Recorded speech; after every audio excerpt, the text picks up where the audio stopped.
started, let that idle and warm up and yada yada. So I went. So I pulled the rifle back out. Now I got to work on the buttons on this sight. This isn't my rifle, right? So now I got to find the button that dims the red dot. So I'm messing around with this thing and the whole team.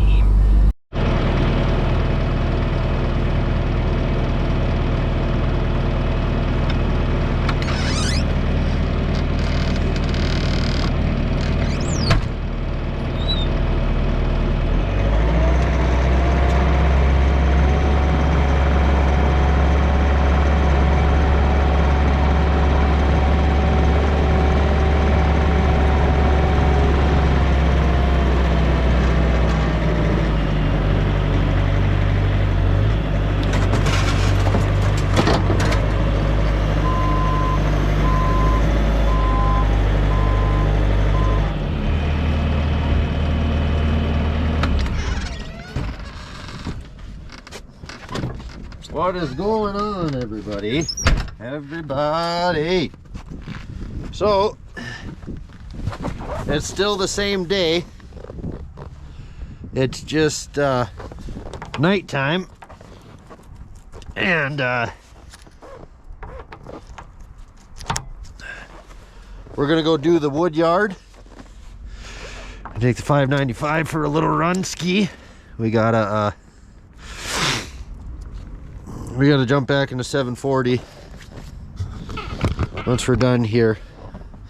But for now, we're gonna go clean the wood yard out and get the road cleaned up. I guess the road's all messed up and all kinds of cool stuff, so stay tuned. Oh, where'd you guys go? There ye be! I love these tiger lights, boy. I wish the 740 had the tiger lights, but it does not. So, there.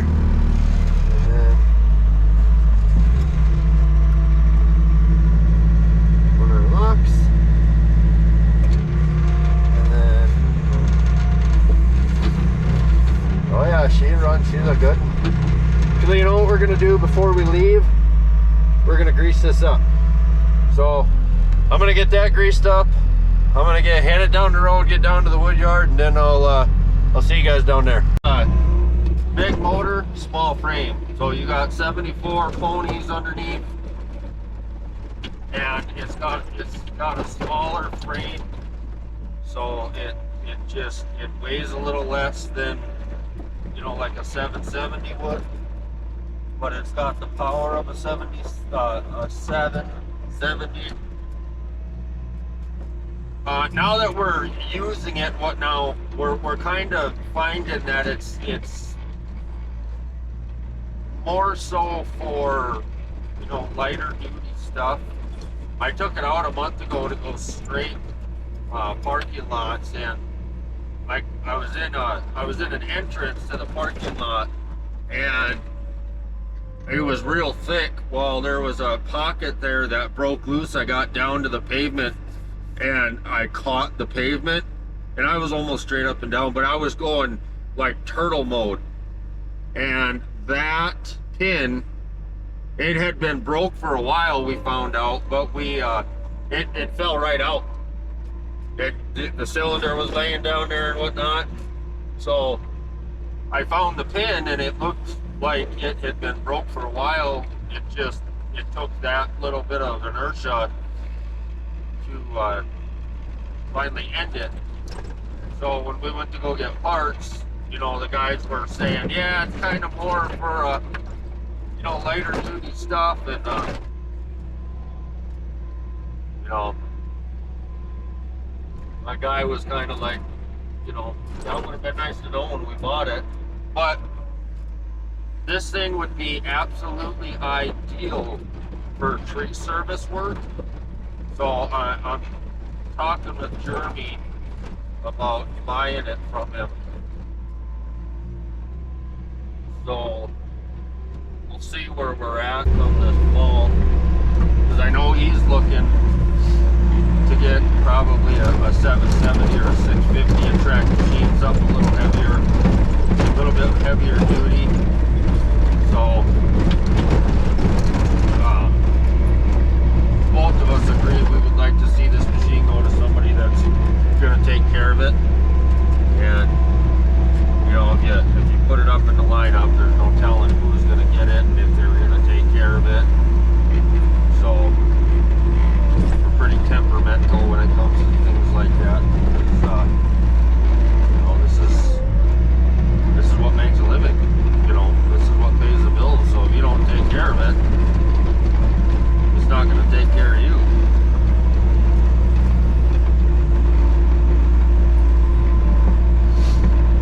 So yeah, we'll have to come back with the blower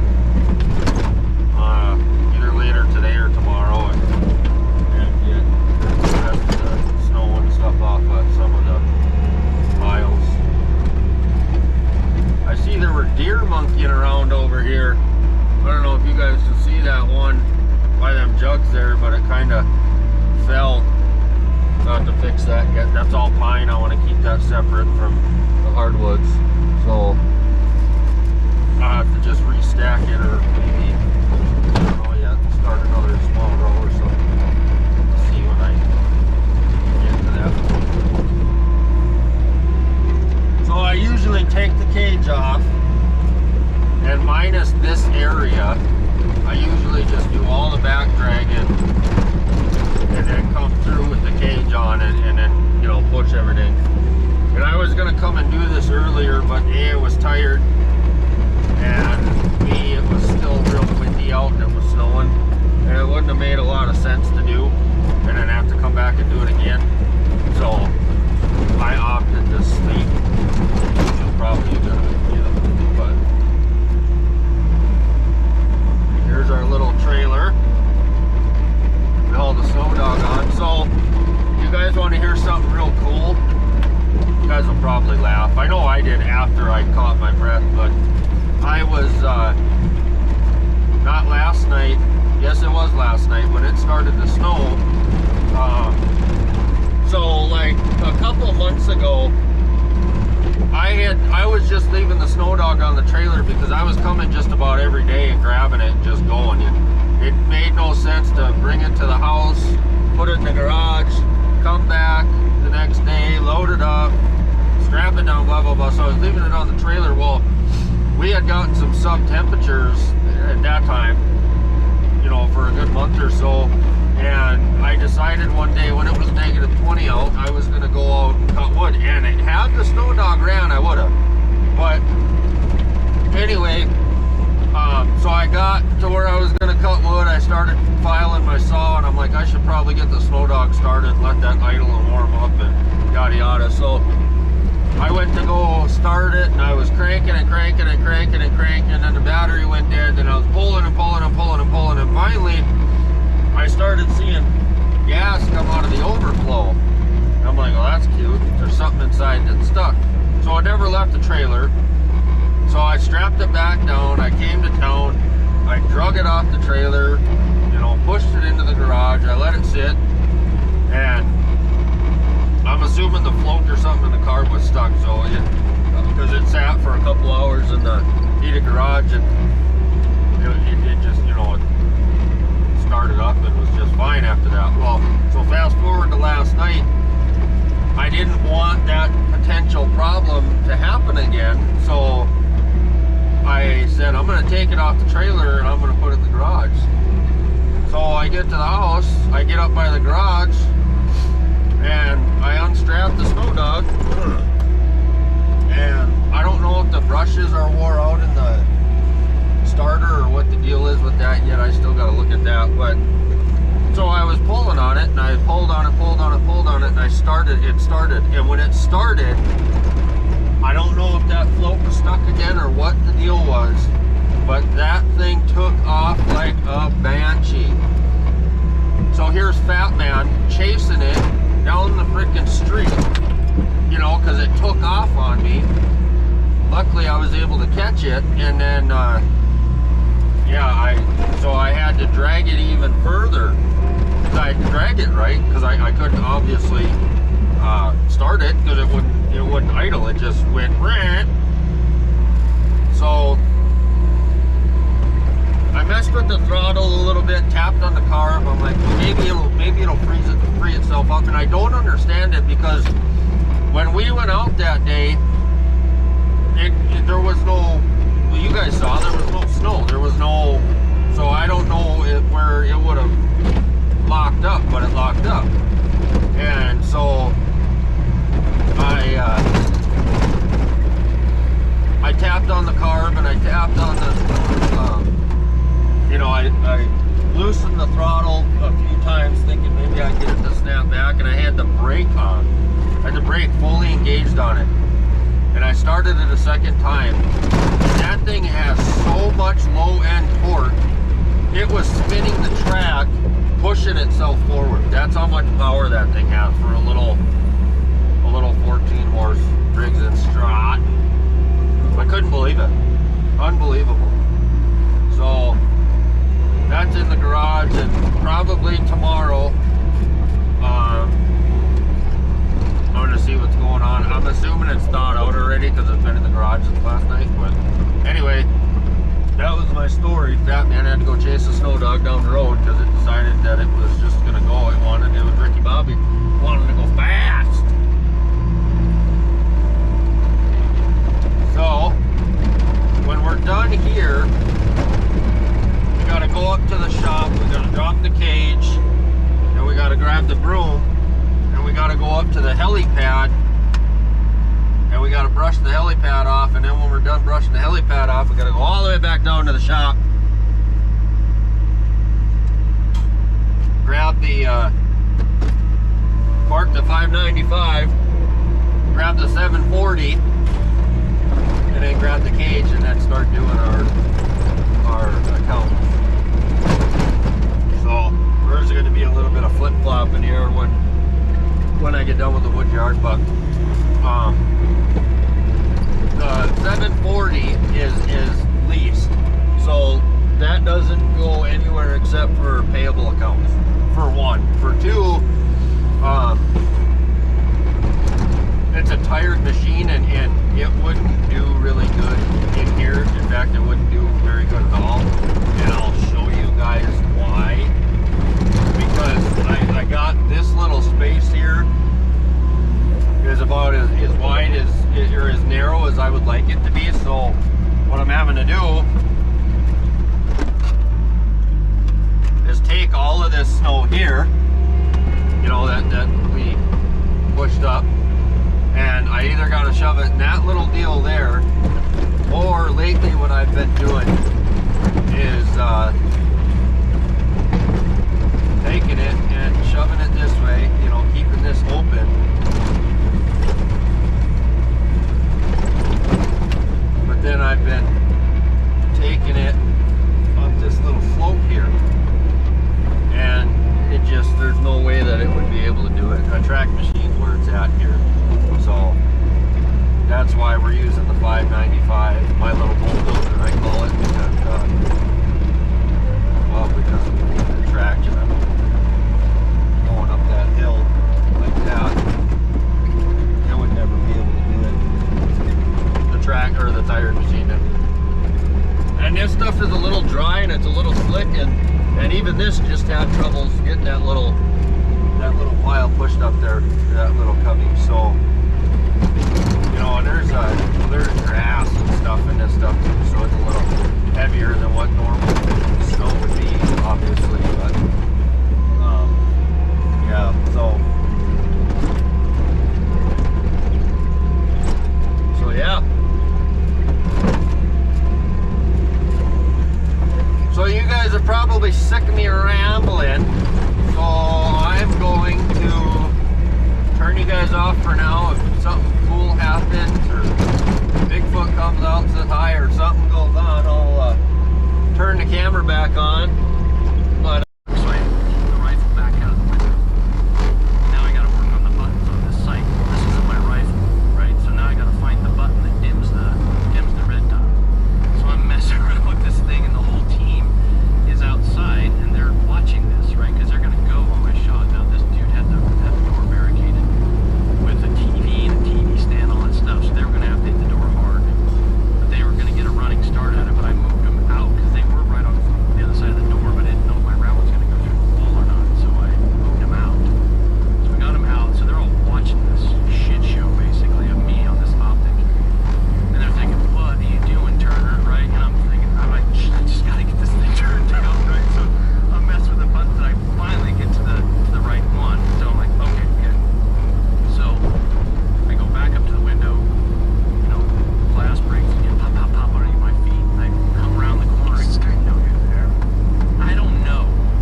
everybody doing?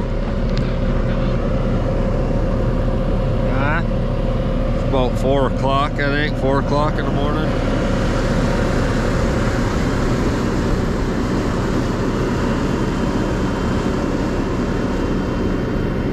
This little bit here that's left on the sidewalks and stuff, the sidewalk crew will come through with their skiddy and their either the blower on it or the sweeper on it, and they'll take care of it. It's not really in our contract to do, but just out of good nature we do it just to help them guys out. So I'm sure you guys are cold. I'm cold, so I'm gonna go back up in the cab and warm up for a little bit. We'll see you guys later.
Anyway, I hope you guys like part 2.